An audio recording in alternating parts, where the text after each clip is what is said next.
McMaster was asked about nearly every major national security issue that's made headlines over the past few weeks, except for his recent firing of 3 President Trump loyalists from the National Security Council: Ezra Cohen Watnick, Derek Harvey, and Rich Higgins. Hewitt asked him to talk about his role in the White House and the White House generally, but did not ask him about the chorus of voices from the right calling for his departure. As National Security Advisor, McMaster is responsible for teeing up options for the president on national security issues, but he has tried to isolate those who supported the president's campaign and agenda, according to some former officials. At the same time, he has allowed former top Obama officials such as Rob Malley to come and go at the NSC, according to Conservative Review.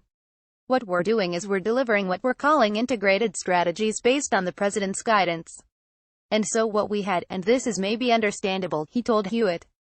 McMaster gently criticized the former Obama administration's infamous micromanagement of national security policy. I don't mean this in a pejorative sense. But the White House and the National Security Council as part of that became very tactically focused. You know, it became very operational, with supervising things like troop numbers and specific authorities. And what we've been able to do is to evolve authorities back to where they belong. And instead of thinking about tactics, the next little move, we've been trying to view problem sets and opportunities through the lens of our vital national interests, establish goals. Hewitt raised McMaster's famous book, Dereliction of Duty, where he had criticized the members of President Johnson's cabinet for not giving him candid advice. McMaster said once the president makes a decision, the NSC helps drive sensible and effective execution of that decision. You were very critical of them for not giving the president candid, straightforward advice, limiting options.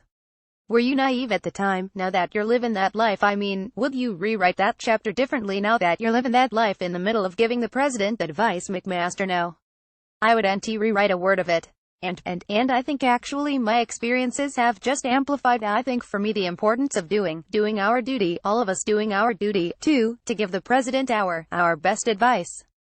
Right, and so what we do here in the National Security Council is we integrate the efforts of all of the departments and agencies and sometimes efforts of our multinational partners to provide options to the president. And then once the president makes a decision, we help drive sensible and effective execution of his decisions. And so I had the tremendous benefit, was a real gift to me, right, to have the opportunity to research, read and write about a previous difficult period in history from the lens of the president and his key advisors, civilian and military advisors. And so I think that has helped.